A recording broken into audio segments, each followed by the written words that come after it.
That was a good lunch.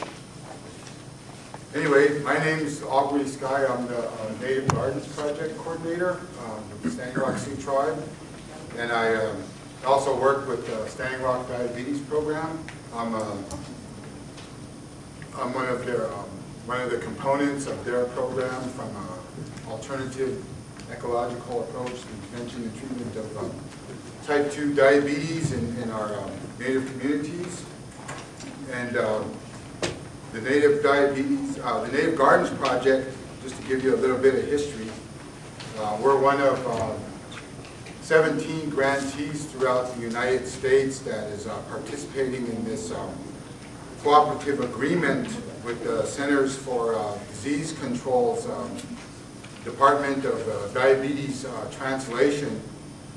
And there's universities, tribal organizations, and tribes themselves that are participating in. Some of the other grantees, there's the Aleutian Pribilof Islands Association, Catawba Cultural Preservation Project, Cherokee Nation of Oklahoma, Confederated Tribes of Siletz Indians of Oregon, Eastern Band of Cherokee Indians from North Carolina, Indian Healthcare Resource Center of Tulsa, Oklahoma, Nooksack Indian Tribe, Washington State, Prairie Band Potawatomi Nation of Kansas, Rama Navajo School Board of New Mexico, of Rama, New Mexico, Red Lake Band of Chippewa Indians of Minnesota, Salish Kootenai College of Montana, Santee Sioux Nation of Nebraska, Sault Ste. Marie Tribe of Chippewa Indians, Michigan, Southeast Alaskan Regional Healthcare Consortium, Standing Rock Sioux Tribe of North and South Dakota, Tohono O'odham Nation of Arizona, and United Indian Health Services Incorporated of Northern California. And just to the vision that we all have is that Indian country be free of the devastation of diabetes. And the mission statement of the Native Diabetes Wellness Program is to work with a growing circle of partners to address the health inequities so starkly revealed by diabetes in Indian country, with social justice and respect for Native and Western science as grounding principles. We strive to support community efforts to promote health and prevent diabetes. But when I moved back here, and I grew up here as a young man. Back in the '60s, I attended various boarding schools here in South Dakota, and then we moved away, and I lived in the Southwest for a number of years. I practically grew up there for the most part. But while I was there, I lived amongst the Navajo people, and I got to experience firsthand how their traditional lifestyle from their southwestern perspective, and I was always amazed at how they were able to grow their crops in an area where the annual rainfall is very minimal. But they always managed to produce some really awesome crops, and I saw that as a young man, and that had an impact on me, and I always remember that because when I moved back here,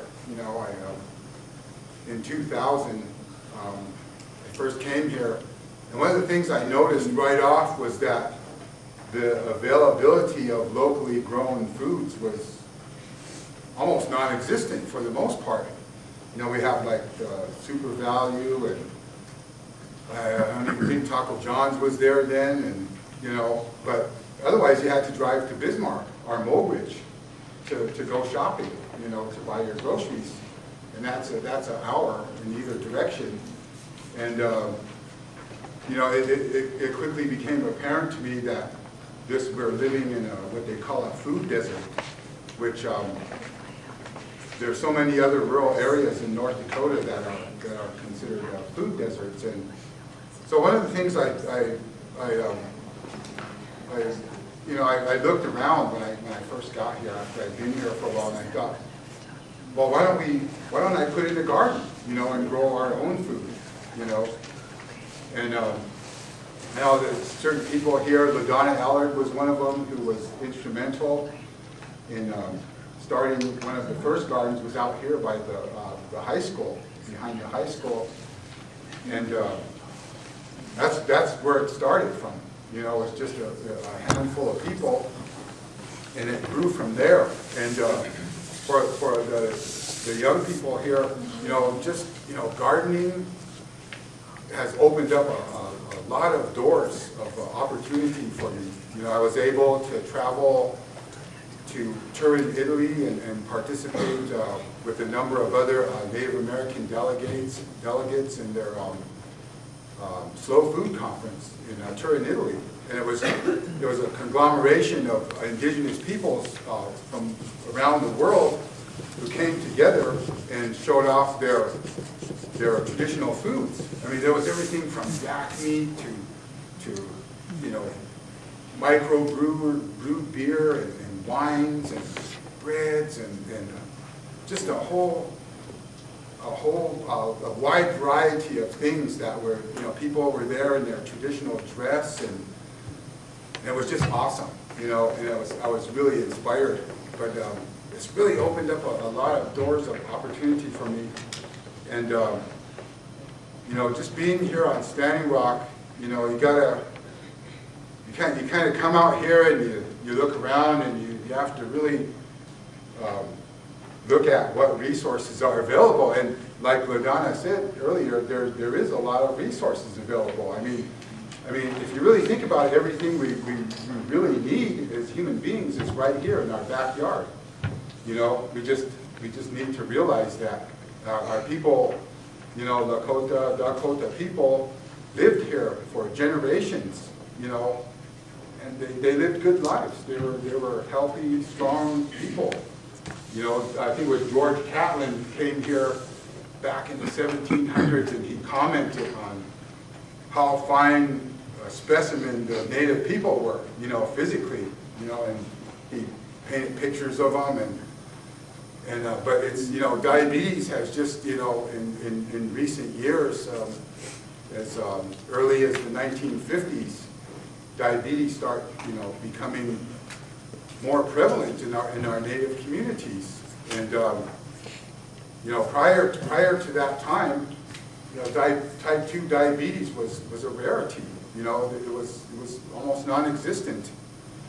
But you know, just having to go through all the changes that as Native people, and having to kind of be like the colors on a chameleon's back, and having to adapt to all these changes, you know, there's been a shift in our way of life, our diet, you know, and we've had to adapt, you know, from just being moved onto the reservations, and then, you know, having to adapt to that lifestyle. And then, you know, I always hear my parents, you know, my father and my aunts and uncles, and they talk about life when they lived down along the Missouri River bottoms, and how, you know, bountiful it was. The soil was so much better down there because of all the silt, you know, from the river.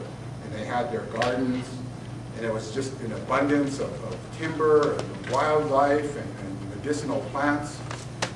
But you know, when the river was flooded back in the 40s, you know, because of the Pick-Sloan Act, people had to move, you know, back onto the prairie, which is pretty much buffalo range, you know, our cattle range, and the soil is not very good here. You know, it's not very good. It's more suited to native plants, which our people, you know, depended on and still do in a lot of ways. But as far as growing vegetable gardens, that's one of the hindrances, I guess, of being a successful gardener, because, you know, you have to amend the soil.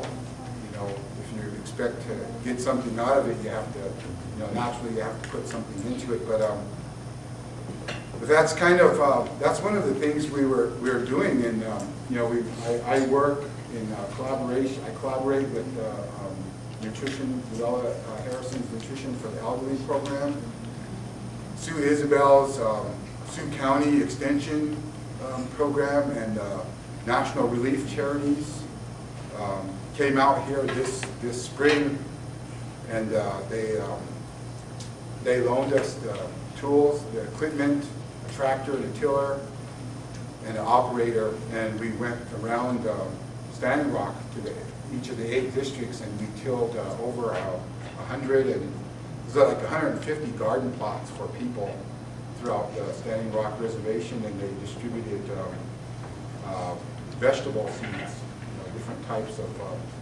seeds, and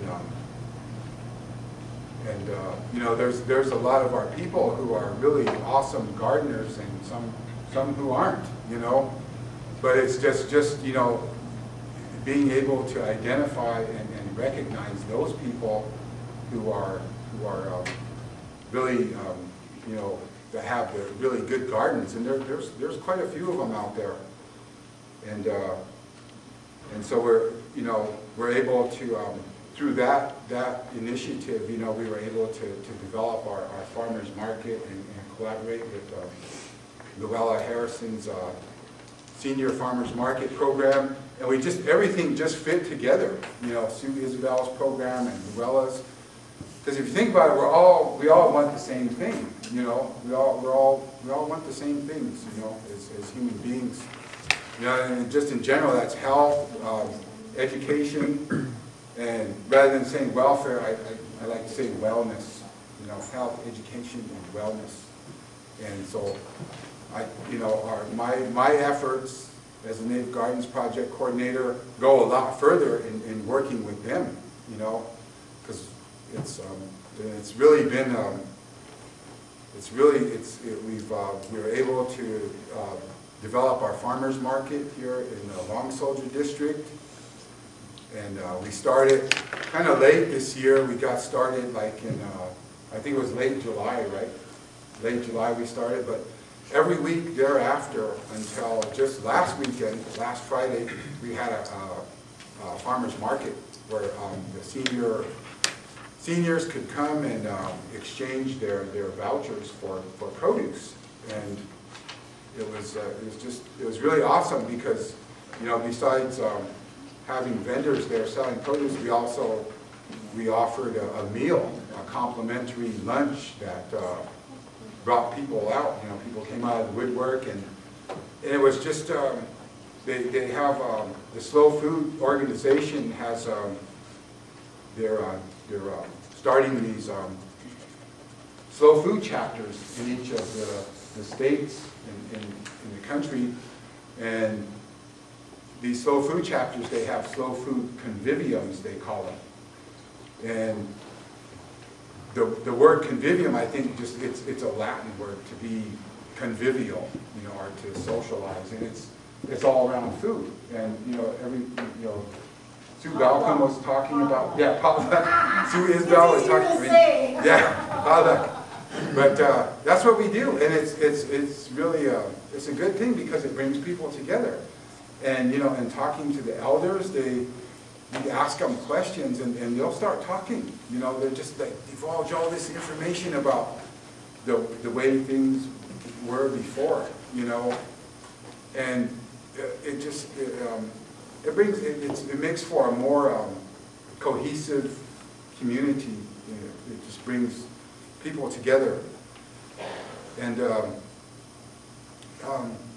it wasn't without its problems. I mean, you know, because we had a vendor in South Dakota last year who was Dwight Duke came down. I'll just go ahead and say his name, but he came down and he set up in McLaughlin. And I don't know if it was the local Super Value there that felt like he was competing with them for customers, but they called the local law enforcement, and BIA police officer responded and came out and asked him for his license to vend, you know, and I think he had already had all that in place. He had already gone through all that process of getting licensed, and the tax license it was in the state of South Dakota. But he couldn't produce it, you know. And Morgan, poor Morgan Ruel was there, and he was trying to vouch for him. Yeah, he's got a license, you know. But the law enforcement officer gave him such a hard time that he's reluctant to come back now, you know, because he caught so much flack from that experience. But that's how they voted in South Dakota, they approved of this tax. And it's gotten to the point now where even if you go to a powwow and you want to sell like soft drinks or what have you, you have to pay a tax, you know. But it's not like that here on the North Dakota side. They voted against it, so there's no tax here. And that's why our farmers market here in 48 has been so strong, is because the vendors, you know, they feel like they can come here and make a profit and not have to pay the taxes, you know. And so we're looking at, you know, some way to work around that next year, where I don't know how we're going to do it, but you know, and the idea is just to make locally grown foods more available in our communities. And one of the stipulations of the Velas program was that all of the vendors come from within a 100-mile radius of Standing Rock. So we truly have locally grown foods that, as you all know, taste better, you know, because it cuts down on the transportation and, you know, the use of fossil fuels to get them here, and usually they're for the most part, they're organic or transitional, and they're just naturally grown, you know, is probably a better word to use, but so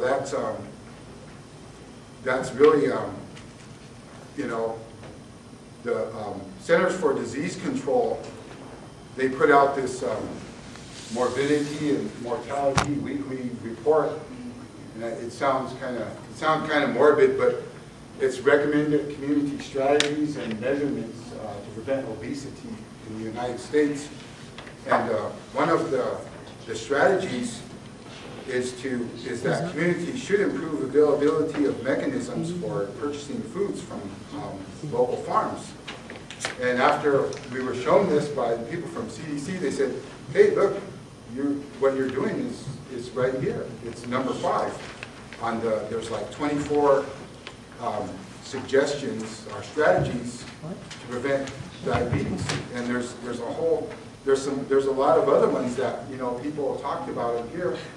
You know, making just walking trails, making recreational facilities more available, where people can go and gather and socialize and do something, you know, some kind of physical activity. But there's you know, there's number 7. Communities should restrict availability of less healthy foods and beverages in public service venues. And that's one of the things that the diabetes program did was there was this effort to remove the soft drink vending machines from the local high school and the elementary school, where they took all the soda pop out. Do you guys have vending machines in your school? We have that Powerade that tastes really gross because it doesn't have a lot of sugar in it. So there you go. But yeah, you know, it's like. That's why it tastes gross, Andrew. But it's like, you know, we develop this taste, this craving for sugar, and all this other, you know, flour products and you know, grease, and after a while you become addicted to it, and you almost crave it, you know. But that can be, you know, once you start eating, you know, healthy foods, you get away from that, you know. Once you taste, you know, locally grown food that there's a big difference. And I think that's one of the things that's important is the farm to school initiative that Sue Balcom mentioned earlier about getting fresh vegetables into the schools. You know, like I know the first year we had the garden out at the high school, we were able to provide leaf lettuce and the little red cherry tomatoes for the high schools. They had a little salad bar, you know, it's probably about as big as one of these tables here. But they included our leaf lettuce and the little cherry tomatoes, and everybody thought it was really great. It was a big hit. You know, of course they drowned it in ranch dressing, but which makes everything taste good. But that was, it was, you know, people liked it. It was a big hit, and that's just, you know, little things like that. You know, it's just, it seems to always come from just a small handful of people that start these little ripples, you know, going out, you know, radiating out, and soon this, you know, there's a collective consciousness that starts growing, you know, in the communities, and it includes everybody, you know, and that's how these things get started, you know, especially if it's coming from, if you're doing it from your heart, you know. And to me, just being involved in the garden project, you know, has really opened up a lot of doors, you know, for opportunities, you know, for me. And you know, I hope that, you know, through our initiatives that we can inspire young people to get into it somehow. You know, there's always different angles, and one of the things that I always look at here is buffalo.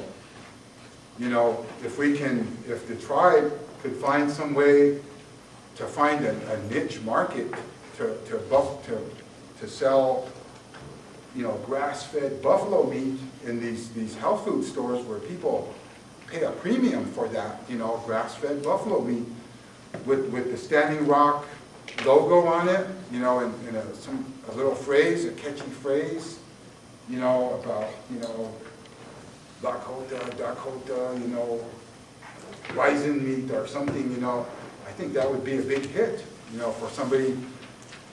I mean, all this stuff, you know, you know, there's opportunities, like LaDonna was saying, there's a lot of opportunities out there. It just, you know, it just starts. It seems like it just starts from almost nothing but an idea, you know, and that's what this conference is about, is marketplace of ideas. And